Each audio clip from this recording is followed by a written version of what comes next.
ಇನ್ನು ಈ ಬಾರಿಯ ಅಧಿವೇಶನದಲ್ಲಿ ಆಡಳಿತ ಪಕ್ಷವನ್ನ ಕಟ್ಟಿಹಾಕುವುದಕ್ಕೆ ವಿರೋಧ ಪಕ್ಷದವರಿಗೆ ಹಲವು ಅಸ್ತ್ರಗಳು ಸಿಕ್ಕಿದ್ದಿದೆ. ಅದರಲ್ಲೂ ಅಬಕಾರಿ ಇಲಾಖೆಯಲ್ಲಿ ನಡೆದ ಭ್ರಷ್ಟಾಚಾರದ ವಿಚಾರವಂತೂ ವಿರೋಧ ಪಕ್ಷದವರಿಗೆ ಬ್ರಹ್ಮಾಸ್ತ್ರವೇ ಸರಿ. ಅಧಿವೇಶನದ ಮೊದಲ ದಿನದಿಂದ ಅಬಕಾರಿ ಇಲಾಖೆಯ ಭ್ರಷ್ಟಾಚಾರವನ್ನ ಇಟ್ಕೊಂಡು ಆಡಳಿತ ಪಕ್ಷವನ್ನ ಕಟ್ಟಿಹಾಕುವಂತ ನಾನಾ ರೀತಿಯ ಪ್ರಯತ್ನಗಳು ಆದವು. ಆದರೆ ಯಾಕೋ ಬಿಜೆಪಿಯಲ್ಲಿ ಈ ಹೋರಾಟದ ವಿಚಾರವಾಗಿ ಈಗ ಭಿನ್ನಮತ ಇದ್ದಂಗೆ ಕಾಣ್ತಾ ಇದೆ. ಯಾಕೆ ಬಿಜೆಪಿಯಲ್ಲಿ ಈ ಭಿನ್ನಮತ ಹೋರಾಟದ ವಿಚಾರವಾಗಿ ನೋಡ್ಕೊಂಬನ್ನಿ.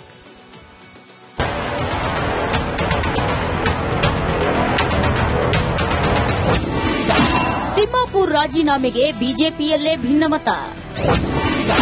ಅಹೋರಾತ್ರಿ ಧರಣಿ ಪ್ಲಾನ್ ಫ್ಲಾಪ್ ಆಯ್ತಾ? ಆರ್ಬಿ ತಿಮ್ಮಾಪುರ್ ರಾಜೀನಾಮೆ ಪಡೆದೇ ತೀರ್ತೇವೆ ಅಂತ ಅಬ್ಬರಿಸಿದ್ದ ಬಿಜೆಪಿ ಅದ್ಯಾಕೋ ಇದೀಗ ಸೈಲೆಂಟ್ ಆದಂತೆ ಕಾಣುತ್ತಿದೆ. ಆರಂಭದಲ್ಲಿ ತೋರಿಸಿದ್ದ ಬಿಜೆಪಿ ನಾಯಕರ ಶೂರತ್ವ ಈಗ ಇಲ್ಲ. ಕಳೆದ 4-5 ದಿನಗಳಿಂದ ನಡೆದ ಅಧಿವೇಶನವೇ ಇದಕ್ಕೆ ಸಾಕ್ಷಿಯಾಗಿದೆ. ಅಹೋರಾತ್ರಿ ಧರಣಿ ನಡೆಸೋ ಬಗ್ಗೆ ನಿನ್ನೆ ವಿಧಾನಸಭೆ ವಿಪಕ್ಷದ ಮೊಗಸಾಲೆಯಲ್ಲಿ ಮಾತುಕತೆ ನಡೆದಿತ್ತು. ಆದರೆ ತಿಮ್ಮಾಪುರ್ ರಾಜೀನಾಮೆಗೆ ಒತ್ತಾಯಿಸಿ ಧರಣಿ ನಡೆಸಲೇ ಇಲ್ಲ. ಏನಾದ್ರೂ ಚರ್ಚೆ ಆಗದೆ ಹೋದ್ರೆ, ಒಂದು ವೇಳೆ ಏನಾದ್ರೂ ಚರ್ಚೆ ಅವಕಾಶ ಸಿಗದೆ ಹೋದ್ರೆ ಧರಣಿ ಕೂರುವಂತ ಸಾಧ್ಯತೆಗಳು ಮಾತನಾಡ್ತೀವಿ. ಅಧ್ಯಕ್ಷರು ಮತ್ತು ನಮ್ಮ ವಿರೋಧಪಕ್ಷ ನಾಯಕರು ಎಲ್ಲ ಹಿರಿಯರು ಕೂತು ಮಾತನಾಡಿ ಚರ್ಚೆ ಮಾಡ್ತೀವಿ. ಚರ್ಚೆ ನಡೆದಿತ್ತು ಅದ್ರ ಬಗ್ಗೆ. ಕೇಳಿದ್ರಲ್ವಾ, ಇದು ನಿನ್ನೆ ದೊಡ್ಡನಗೌಡ ಪಾಟೀಲ್ ಅವರು ಆಡಿದಂತ ಮಾತುಗಳು.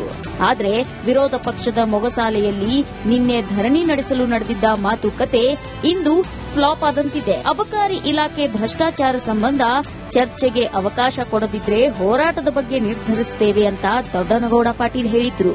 ಆದ್ರೆ ಇವತ್ತು ಅಂದುಕೊಂಡಂತೆ ಹೋರಾಟದ ಬಿಸಿ ಕಾಣಲಿಲ್ಲ. ರೂಲ್ ಬುಕ್ ಹರಿದು ಛಲವಾದಿ ನಾರಾಯಣಸ್ವಾಮಿ ಕಿಡಿ.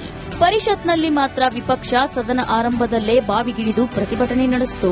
ಅಬಕಾರಿ ಸಚಿವರು ರಾಜೀನಾಮೆ ಕೊಡಲೇಬೇಕು ಅಂತ ಒತ್ತಾಯಿಸಿದ್ರು. ಛಲವಾದಿ ನಾರಾಯಣಸ್ವಾಮಿ ರೂಲ್ ಬುಕ್ ಹರಿದು ಆಕ್ರೋಶ ಹೊರಹಾಕಿದ್ರು. ನಮ್ಮನ್ನು ಇದು ನ್ಯಾಯಬದ್ಧವಾಗಿ ನಡೀತಾ ಇದೆಯಾ ಇಲ್ಲ ಅಂತಂದ್ರೆ ಸರ್, ಈ ರೂಲ್ ಬುಕ್ಕಿಗೆ ಬೆಲೆ ಇಲ್ವಾ? ಈ ರೂಲ್ ಬುಕ್ಕಿಗೆ ಬೆಲೆ ಇಲ್ವಾ? ಇದು ಬೆಲೆ ಇಲ್ಲ ಅಂತಂದ್ರೆ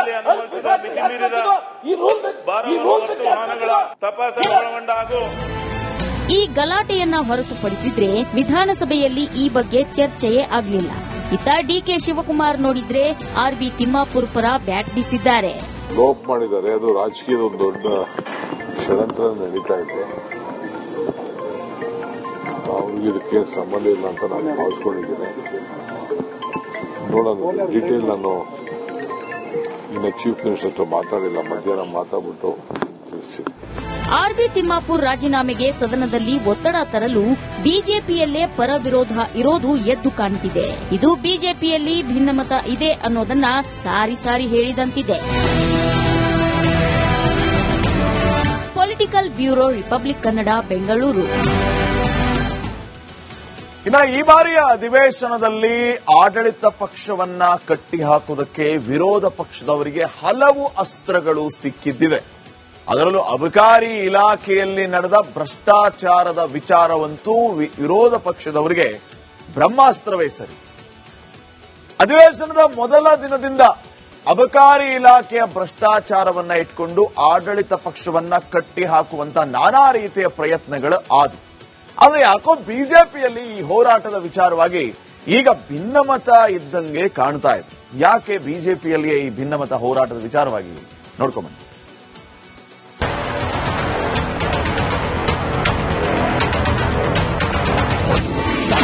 ತಿಮ್ಮಾಪುರ್ ರಾಜೀನಾಮೆಗೆ ಬಿಜೆಪಿಯಲ್ಲೇ ಭಿನ್ನಮತ. ಅಹೋರಾತ್ರಿ ಧರಣಿ ಪ್ಲಾನ್ ಫ್ಲಾಪ್ ಆಯ್ತಾ? ಆರ್ಬಿ ತಿಮ್ಮಾಪುರ್ ರಾಜೀನಾಮೆ ಪಡೆದೇ ತೀರ್ತೇವೆ ಅಂತ ಅಬ್ಬರಿಸಿದ್ದ ಬಿಜೆಪಿ ಅದ್ಯಾಕೋ ಇದೀಗ ಸೈಲೆಂಟ್ ಆದಂತೆ ಕಾಣುತ್ತಿದೆ. ಆರಂಭದಲ್ಲಿ ತೋರಿಸಿದ್ದ ಬಿಜೆಪಿ ನಾಯಕರ ಶೂರತ್ವ ಈಗ ಇಲ್ಲ. ಕಳೆದ 4-5 ದಿನಗಳಿಂದ ನಡೆದ ಅಧಿವೇಶನವೇ ಇದಕ್ಕೆ ಸಾಕ್ಷಿಯಾಗಿದೆ. ಅಹೋರಾತ್ರಿ ಧರಣಿ ನಡೆಸೋ ಬಗ್ಗೆ ನಿನ್ನೆ ವಿಧಾನಸಭೆ ವಿಪಕ್ಷದ ಮೊಗಸಾಲೆಯಲ್ಲಿ ಮಾತುಕತೆ ನಡೆದಿತ್ತು. ಆದರೆ ತಿಮ್ಮಾಪುರ್ ರಾಜೀನಾಮೆಗೆ ಒತ್ತಾಯಿಸಿ ಧರಣಿ ನಡೆಸಲೇ ಇಲ್ಲ. ಏನಾದ್ರೂ ಚರ್ಚೆ ಆಗದೆ ಹೋದ್ರೆ, ಒಂದು ವೇಳೆ ಏನಾದ್ರೂ ಚರ್ಚೆ ಅವಕಾಶ ಸಿಗದೆ ಹೋದ್ರೆ ಧರಣಿ ಕೂರುವಂತ ಸಾಧ್ಯತೆಗಳು ಮಾತನಾಡ್ತೀವಿ. ಅಧ್ಯಕ್ಷರು ಮತ್ತು ನಮ್ಮ ವಿರೋಪಕ್ಷ ನಾಯಕರು ಎಲ್ಲ ಹಿರಿಯರು ಕೂತು ಮಾತನಾಡಿ ಚರ್ಚೆ ಮಾಡ್ತೀವಿ. ಚರ್ಚೆ ನಡೆದಿದೆ ಅದ್ರ ಬಗ್ಗೆ. ಕೇಳಿದ್ರಲ್ವಾ, ಇದು ನಿನ್ನೆ ದೊಡ್ಡನಗೌಡ ಪಾಟೀಲ್ ಅವರು ಆಡಿದಂತ ಮಾತುಗಳು. ಆದ್ರೆ ವಿರೋಧ ಪಕ್ಷದ ಮೊಗಸಾಲೆಯಲ್ಲಿ ನಿನ್ನೆ ಧರಣಿ ನಡೆಸಲು ನಡೆದಿದ್ದ ಮಾತುಕತೆ ಇಂದು ಫ್ಲಾಪ್ ಆದಂತಿದೆ. ಅಬಕಾರಿ ಇಲಾಖೆ ಭ್ರಷ್ಟಾಚಾರ ಸಂಬಂಧ ಚರ್ಚೆಗೆ ಅವಕಾಶ ಕೊಡದಿದ್ರೆ ಹೋರಾಟದ ಬಗ್ಗೆ ನಿರ್ಧರಿಸುತ್ತೇವೆ ಅಂತ ದೊಡ್ಡನಗೌಡ ಪಾಟೀಲ್ ಹೇಳಿದ್ರು. ಆದ್ರೆ ಇವತ್ತು ಅಂದುಕೊಂಡಂತೆ ಹೋರಾಟದ ಬಿಸಿ ಕಾಣಲಿಲ್ಲ. ರೂಲ್ ಬುಕ್ ಹರಿದು ಛಲವಾದಿ ನಾರಾಯಣಸ್ವಾಮಿ ಕಿಡಿ.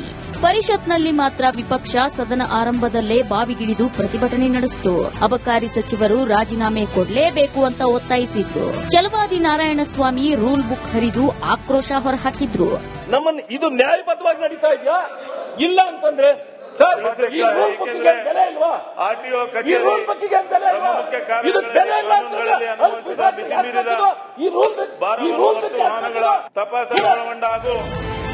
ಈ ಗಲಾಟೆಯನ್ನ ಹೊರತುಪಡಿಸಿದ್ರೆ ವಿಧಾನಸಭೆಯಲ್ಲಿ ಈ ಬಗ್ಗೆ ಚರ್ಚೆಯೇ ಆಗಲಿಲ್ಲ. ಇತ್ತ ಡಿಕೆ ಶಿವಕುಮಾರ್ ನೋಡಿದ್ರೆ ಆರ್ಬಿ ತಿಮ್ಮಾಪುರ್ ಪರ ಬ್ಯಾಟ್ ಬೀಸಿದ್ದಾರೆ. ಲೋಪ್ ಮಾಡಿದ್ದಾರೆ. ಅದು ರಾಜಕೀಯದ ಒಂದು ದೊಡ್ಡ ಷಡ್ಯಂತ್ರ ನಡೀತಾ ಇದೆ. ಅವ್ರಿಗೆ ಇದಕ್ಕೆ ಸಂಬಂಧ ಇಲ್ಲ ಅಂತ ನಾನು ಭಾವಿಸ್ಕೊಂಡಿದ್ದೇನೆ. ನೋಡೋಣ, ಡೀಟೇಲ್ ನಾನು ಇನ್ನು ಚೀಫ್ ಮಿನಿಸ್ಟರ್ ಹತ್ರ ಮಾತಾಡಿಲ್ಲ. ಮಧ್ಯಾಹ್ನ ಮಾತಾಡ್ಬಿಟ್ಟು ತಿಳಿಸಿ. ಆರ್ಬಿ ತಿಮ್ಮಾಪುರ್ ರಾಜೀನಾಮೆಗೆ ಸದನದಲ್ಲಿ ಒತ್ತಡ ತರಲು ಬಿಜೆಪಿಯಲ್ಲೇ ಪರ ವಿರೋಧ ಇರೋದು ಎದ್ದು ಕಾಣುತ್ತಿದೆ. ಇದು ಬಿಜೆಪಿಯಲ್ಲಿ ಭಿನ್ನಮತ ಇದೆ ಅನ್ನೋದನ್ನ ಸಾರಿ ಸಾರಿ ಹೇಳಿದಂತಿದೆ. Political bureau, republic Kannada, Bengaluru.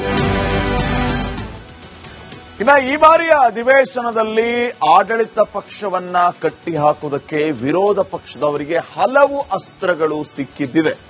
ಅದರಲ್ಲೂ ಅಬಕಾರಿ ಇಲಾಖೆಯಲ್ಲಿ ನಡೆದ ಭ್ರಷ್ಟಾಚಾರದ ವಿಚಾರವಂತೂ ವಿರೋಧ ಪಕ್ಷದವರಿಗೆ ಬ್ರಹ್ಮಾಸ್ತ್ರವೇ ಸರಿ. ಅಧಿವೇಶನದ ಮೊದಲ ದಿನದಿಂದ ಅಬಕಾರಿ ಇಲಾಖೆಯ ಭ್ರಷ್ಟಾಚಾರವನ್ನ ಇಟ್ಕೊಂಡು ಆಡಳಿತ ಪಕ್ಷವನ್ನ ಕಟ್ಟಿ ಹಾಕುವಂತ ನಾನಾ ರೀತಿಯ ಪ್ರಯತ್ನಗಳು ಆದವು.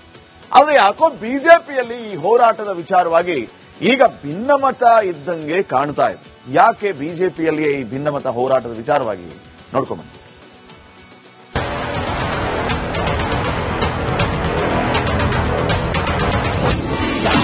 ತಿಮ್ಮಾಪುರ್ ರಾಜೀನಾಮೆಗೆ ಬಿಜೆಪಿಯಲ್ಲೇ ಭಿನ್ನಮತ. ಅಹೋರಾತ್ರಿ ಧರಣಿ ಪ್ಲಾನ್ ಫ್ಲಾಪ್ ಆಯ್ತಾ? ಆರ್ಬಿ ತಿಮ್ಮಾಪುರ್ ರಾಜೀನಾಮೆ ಪಡೆದೇ ತೀರ್ತೇವೆ ಅಂತ ಅಬ್ಬರಿಸಿದ್ದ ಬಿಜೆಪಿ ಅದ್ಯಾಕೋ ಇದೀಗ ಸೈಲೆಂಟ್ ಆದಂತೆ ಕಾಣುತ್ತಿದೆ. ಆರಂಭದಲ್ಲಿ ತೋರಿಸಿದ್ದ ಬಿಜೆಪಿ ನಾಯಕರ ಶೂರತ್ವ ಈಗ ಇಲ್ಲ. ಕಳೆದ 4-5 ದಿನಗಳಿಂದ ನಡೆದ ಅಧಿವೇಶನವೇ ಇದಕ್ಕೆ ಸಾಕ್ಷಿಯಾಗಿದೆ. ಅಹೋರಾತ್ರಿ ಧರಣಿ ನಡೆಸೋ ಬಗ್ಗೆ ನಿನ್ನೆ ವಿಧಾನಸಭೆ ವಿಪಕ್ಷದ ಮೊಗಸಾಲೆಯಲ್ಲಿ ಮಾತುಕತೆ ನಡೆದಿತ್ತು. ಆದರೆ ತಿಮ್ಮಾಪುರ್ ರಾಜೀನಾಮೆಗೆ ಒತ್ತಾಯಿಸಿ ಧರಣಿ ನಡೆಸಲೇ ಇಲ್ಲ. ಏನಾದ್ರೂ ಚರ್ಚೆ ಆಗದೆ ಹೋದ್ರೆ, ಒಂದು ವೇಳೆ ಏನಾದ್ರೂ ಚರ್ಚೆ ಅವಕಾಶ ಸಿಗದೆ ಹೋದ್ರೆ ಧರಣಿ ಕೂರುವಂತ ಸಾಧ್ಯತೆಗಳು ಮಾತನಾಡ್ತೀವಿ. ಅಧ್ಯಕ್ಷರು ಮತ್ತು ನಮ್ಮ ವಿರೋಪಕ್ಷ ನಾಯಕರು ಎಲ್ಲ ಹಿರಿಯರು ಕೂತು ಮಾತನಾಡಿ ಚರ್ಚೆ ಮಾಡ್ತೀವಿ. ಚರ್ಚೆ ನಡೆದಿದೆ ಅದ್ರ ಬಗ್ಗೆ. ಕೇಳಿದ್ರಲ್ವಾ, ಇದು ನಿನ್ನೆ ದೊಡ್ಡನಗೌಡ ಪಾಟೀಲ್ ಅವರು ಆಡಿದಂತ ಮಾತುಗಳು.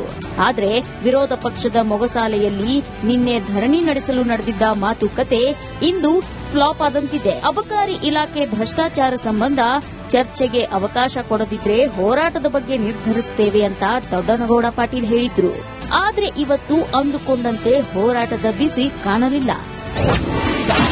ರೂಲ್ ಬುಕ್ ಹರಿದು ಛಲವಾದಿ ನಾರಾಯಣಸ್ವಾಮಿ ಕಿಡಿ. ಪರಿಷತ್ನಲ್ಲಿ ಮಾತ್ರ ವಿಪಕ್ಷ ಸದನ ಆರಂಭದಲ್ಲೇ ಬಾವಿಗಿಳಿದು ಪ್ರತಿಭಟನೆ ನಡೆಸಿತು. ಅಬಕಾರಿ ಸಚಿವರು ರಾಜೀನಾಮೆ ಕೊಡಲೇಬೇಕು ಅಂತ ಒತ್ತಾಯಿಸಿದ್ರು. ಛಲವಾದಿ ನಾರಾಯಣಸ್ವಾಮಿ ರೂಲ್ ಬುಕ್ ಹರಿದು ಆಕ್ರೋಶ ಹೊರಹಾಕಿದ್ರು. ನಮ್ಮನ್ನು ಇದು ನ್ಯಾಯಬದ್ಧವಾಗಿ ನಡೀತಾ ಇದೆಯಾ ಇಲ್ಲ ಅಂತಂದ್ರೆ ಸರ್, ಈ ರೂಲ್ ಬುಕ್ಕಿಗೆ ಬೆಲೆ ಇಲ್ವಾ? ಈ ರೂಲ್ ಬುಕ್ಕಿಗೆ ಬೆಲೆ ಇಲ್ವಾ? ಇದು ಬೆಲೆ ಇಲ್ಲ ಅಂತಂದ್ರೆ ಈ ರೂಲ್ ಈ ಗಲಾಟೆಯನ್ನ ಹೊರತುಪಡಿಸಿದ್ರೆ ವಿಧಾನಸಭೆಯಲ್ಲಿ ಈ ಬಗ್ಗೆ ಚರ್ಚೆಯೇ ಆಗಲಿಲ್ಲ. ಇತ್ತ ಡಿಕೆ ಶಿವಕುಮಾರ್ ನೋಡಿದ್ರೆ ಆರ್ಬಿ ತಿಮ್ಮಾಪುರ್ ಪರ ಬ್ಯಾಟ್ ಬೀಸಿದ್ದಾರೆ. ಲೋಪ್ ಮಾಡಿದ್ದಾರೆ. ಅದು ರಾಜಕೀಯದ ಒಂದು ದೊಡ್ಡ ಷಡ್ಯಂತ್ರ ನಡೀತಾ ಇದೆ. ಅವ್ರಿಗೆ ಇದಕ್ಕೆ ಸಂಬಂಧ ಇಲ್ಲ ಅಂತ ನಾನು ಭಾವಿಸ್ಕೊಂಡಿದ್ದೇನೆ. ನೋಡೋಣ, ಡೀಟೇಲ್ ನಾನು ಇನ್ನು ಚೀಫ್ ಮಿನಿಸ್ಟರ್ ಹತ್ರ ಮಾತಾಡಿಲ್ಲ. ಮಧ್ಯಾಹ್ನ ಮಾತಾಡ್ಬಿಟ್ಟು ತಿಳಿಸಿ. ಆರ್ಬಿ ತಿಮ್ಮಾಪುರ್ ರಾಜೀನಾಮೆಗೆ ಸದನದಲ್ಲಿ ಒತ್ತಡ ತರಲು ಬಿಜೆಪಿಯಲ್ಲೇ ಪರ ವಿರೋಧ ಇರೋದು ಎದ್ದು ಕಾಣುತ್ತಿದೆ. ಇದು ಬಿಜೆಪಿಯಲ್ಲಿ ಭಿನ್ನಮತ ಇದೆ ಅನ್ನೋದನ್ನ ಸಾರಿ ಸಾರಿ ಹೇಳಿದಂತಿದೆ. Political bureau republic Kannada Bengaluru.